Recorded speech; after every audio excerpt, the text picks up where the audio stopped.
Баршаңызға сәлем, құрметтілерім, сіздермен Динара.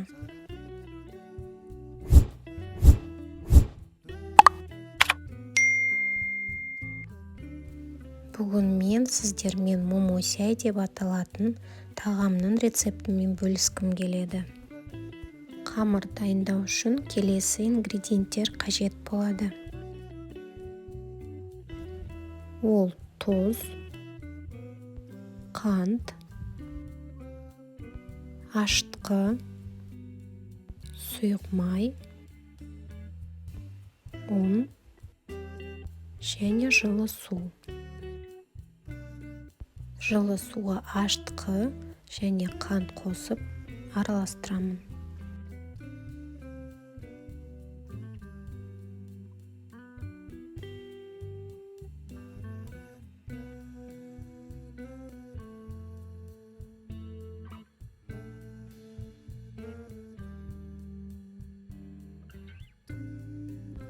Ұнды терең ыдысқа салып, тұз, күнбағыс май және дайын сұйық массаны қосып, қамыр тегіс болғанша илеймін.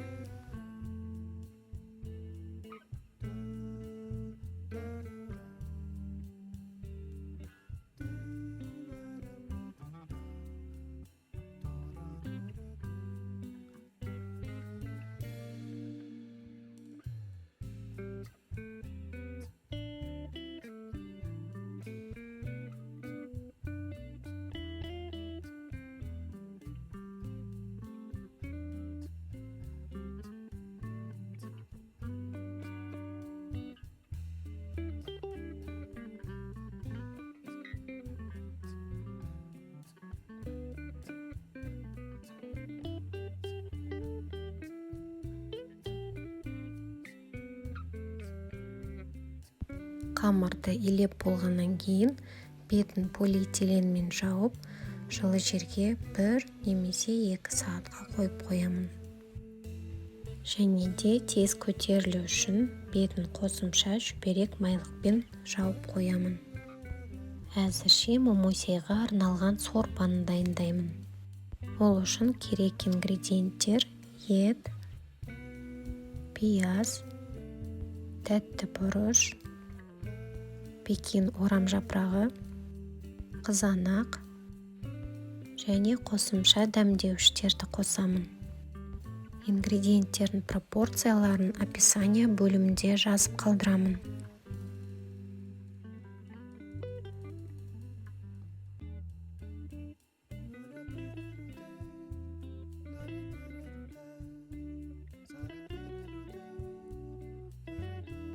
Сорпасына арналған көкөністерді видеода көрсетілгендей турап аламын.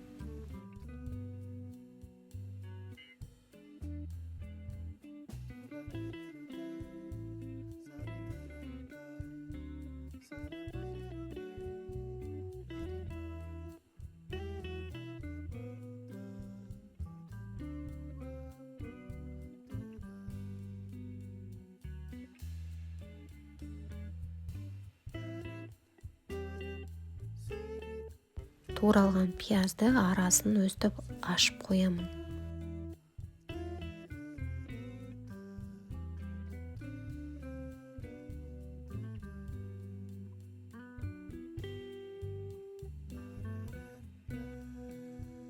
Келесі ингредиент ол ет. Ет тез дайын болу үшін жұқа ғып турап аламыз.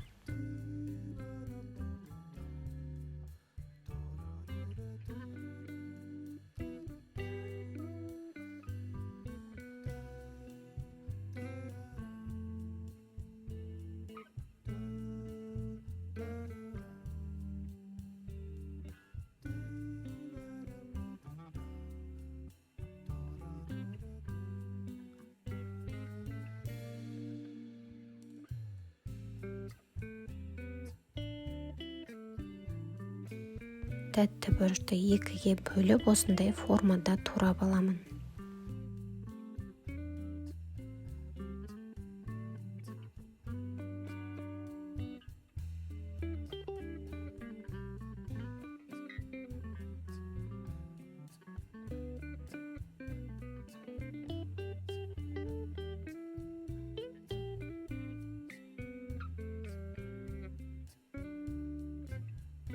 қызанақты екіге бөліп ұзыннан турап аламын.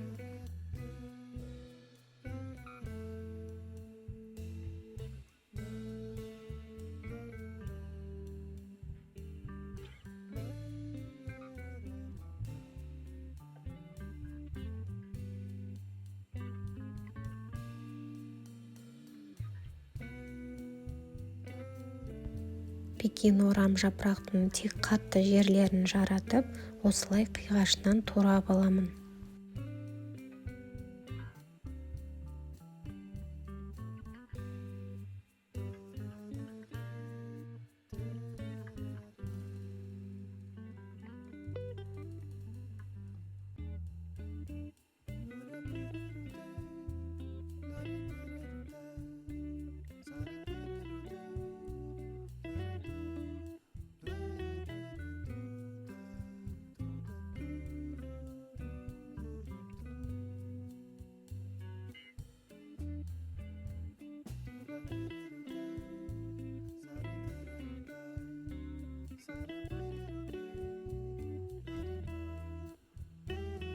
Қызып тұрған майдың бетіне бірінші ет саламыз.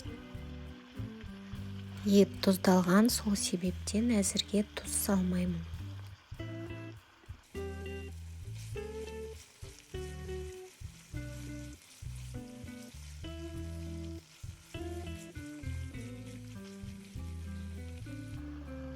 Туралған еттің суы тартылғанша қуырып аламыз.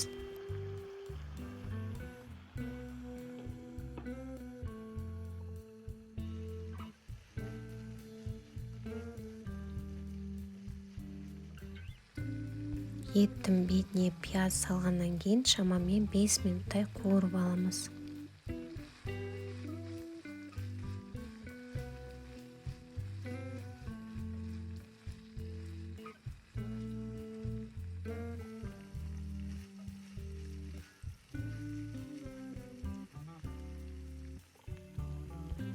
Осы кезеңде дәмдеуіштерді қосамын.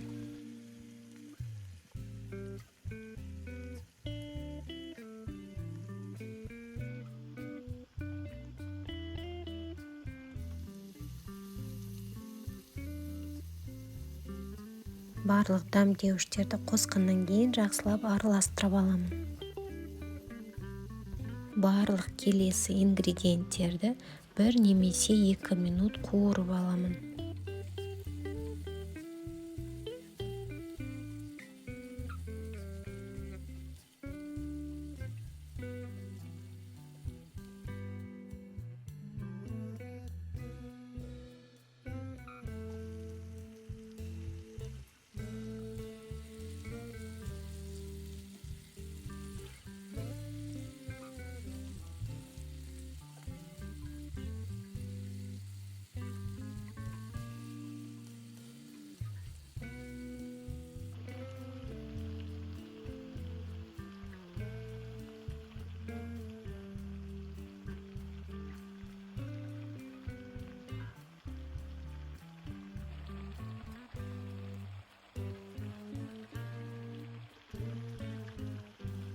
Қуырылған көкөністердің бетіне сельдерей және сарымсақ қосып араластырамын.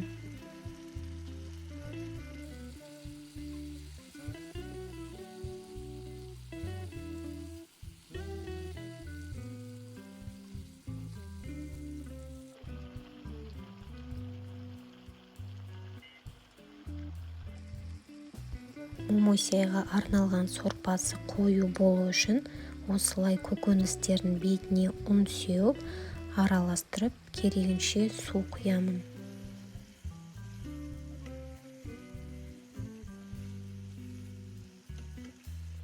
Мен 1 стакан ғана су құйдым.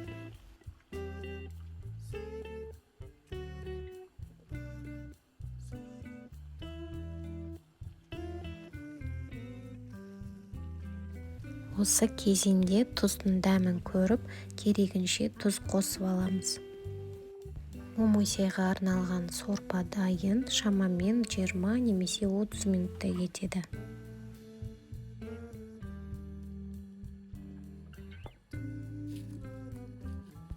Қамыр көтерілді. Енді қамырды 50 граммнан өлшеп, домалақ пішін жасаймын.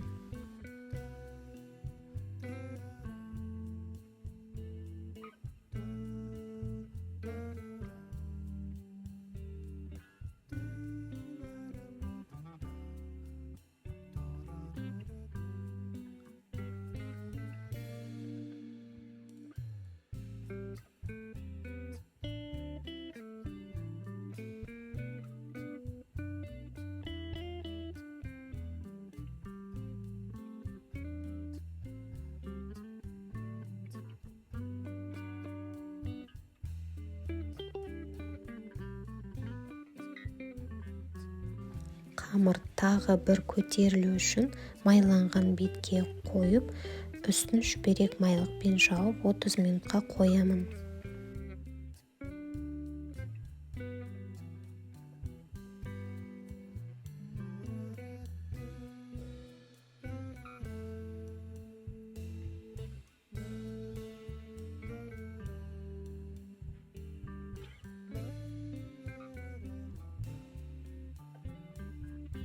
Қамыр көтерілді. Енді газ плитаға қойып 35 минуттай пісіріп аламыз.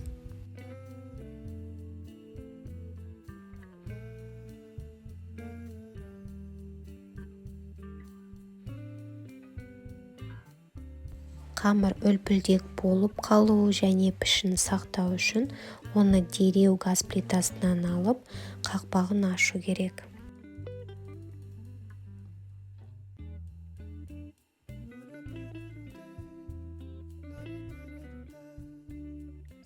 Астарыңыз дәмді болсын.